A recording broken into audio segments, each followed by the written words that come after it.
Hello, chicks.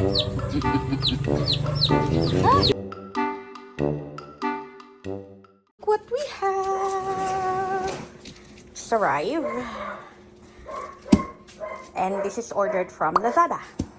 In fact, guys, this is ordered by Commander D. By the way, this is a baby chainsaw which Commander D ordered.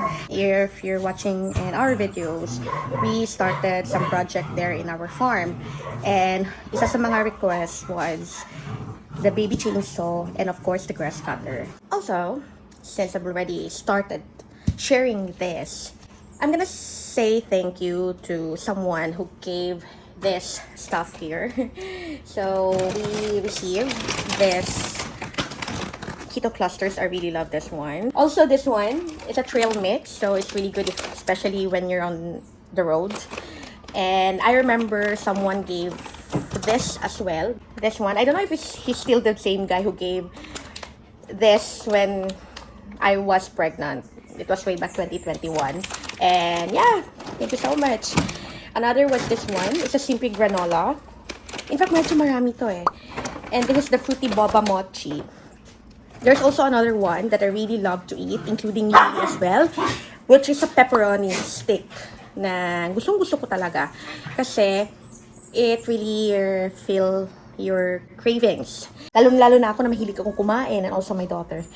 So, I would really wanted to thank you again to Kersey, who gave all of this pasalubong.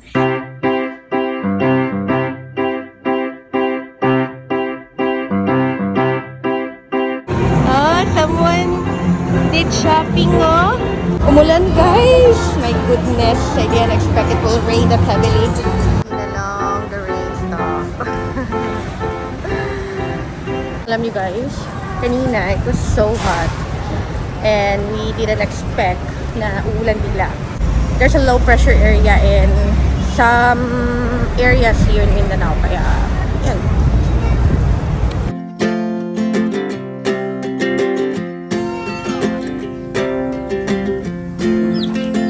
Hello, chicks. Sopon mo ah? Oo man ang kuwan sopon.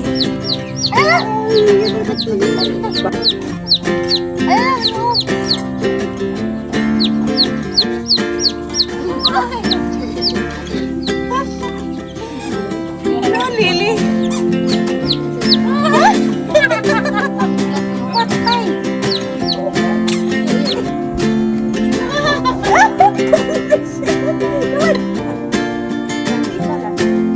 Oh, yan na yun naman. Yan na yun to.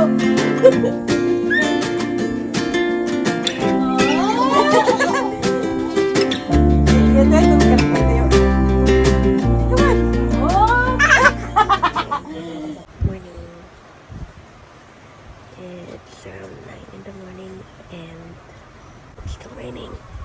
So now, Commander D is nasa baba. Pagod. Pagkahapon ay dumiretso kami sa Trento, Agusan upang bumili ng mga kakalanganin sa bukid. Pero bago kami umuwi ay napadaan kami ulit dito sa Our Prince Food House dito sa Pagita para kumain. Isa sa nagustuhan ko dito kung bakit ilang beses kami bumabalik sa food house na ito ay dahil napaka-relax ang vibe dito. Di maingay, napaka-cozy yung ambience, at may maraming food choices kang mapipilian. Kagaya ng pizza, burgers, siomai, halo-halo, at may milk tea din pala dito. So, kain muna tayo, guys! Pagkatapos naming magmerienda ay umuwi na kami. Hinatid lang kami ng asawa ko sa bahay at tumiretso na siya sa bukid. Di ko kasi pwedeng maiwan ng bukid na to eh. Ang likot. It's another day, everyone.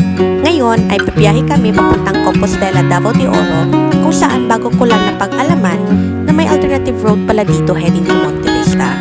So tumaan kami via Aguinaldo, all the way hanggang Linas, Montevista Road. Cemented na yung daan, Pero di maiwasan na may ibang daan na nag-iba. Pero madaanan pa rin ang sasakyan. Sayang nga lang, hindi ako nakapag-video about doon. So, ito yung Dinas Montevista Road. O, diba? Paglabas mo, makikita mo na yung rotunda ng Montevista. Ayun, no?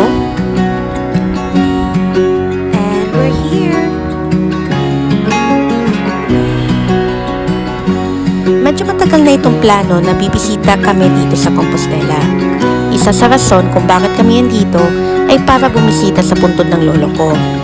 Death anniversary kasi niya eh.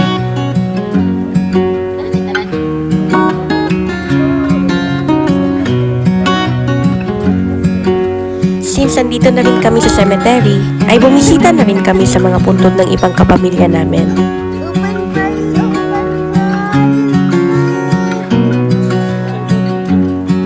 Pagkatapos dito, dumiretso na kaming umuwi ng Davao. Morning everyone! So, today, are all prepared kasi, sorry, kasi we're gonna be leaving in a while, going back to Agusan. I wasn't able to make a video kahapon kasi we were really so tired. So, in case you're wondering kung bakit wala si Commander D, it's because he was the one who left there sa bukid. And then kami, we went back here in Davao.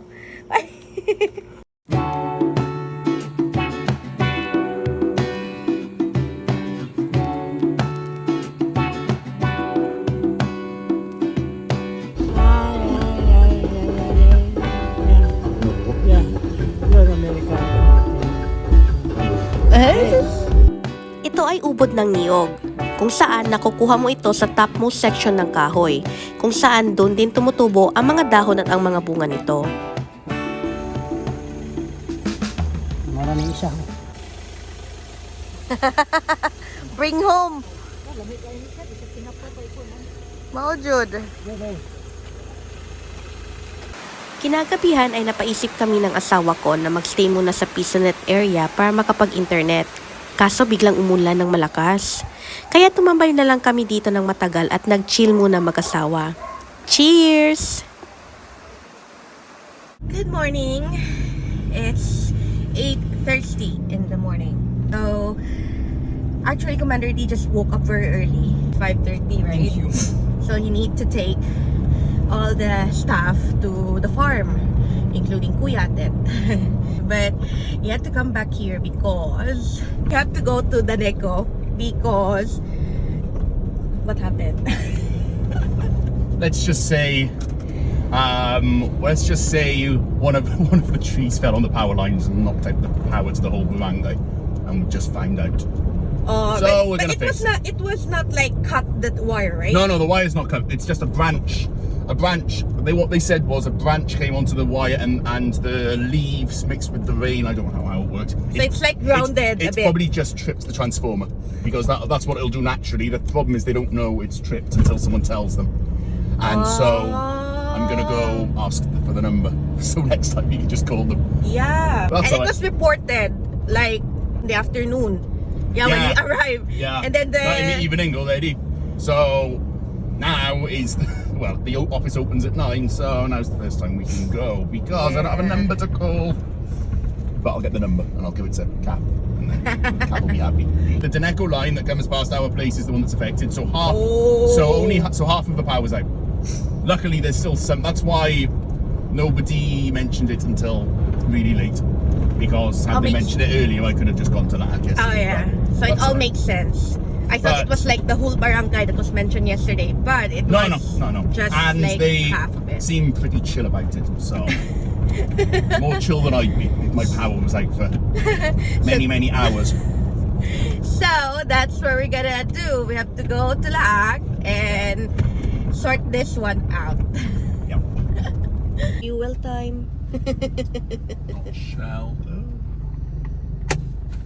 Not Shell because there's no other fuel station It's here. expensive as well, 75.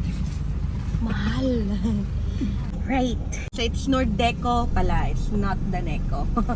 And then when we went there, someone already noticed the, was it outage? Yeah, outage. Yeah, so Power it's been outage. reported already. Yeah, so we didn't report it na, but we got the contact numbers in case if something happens. And I'm gonna give it to... In case, well, it's when, not if. Where's that restaurant again? Sa muka, Judy Monchel Is mo. it Dito! Are they? Nag-stop over muna kami dito sa Kusina de Estrella na ni-refer ng kaibigan namin na si Dr. Ararao.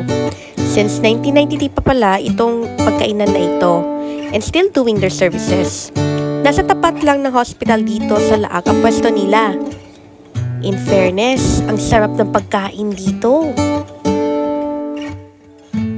Lalo, perfect for a gloomy weather. Diba, Commander? So that's it for now, guys. I hope nagustuhan niyo ang video na ito. And if you do, please don't forget to like and share this video. Also, don't forget to follow me then on my Facebook, Instagram, and TikTok, guys. So, see you in my next video!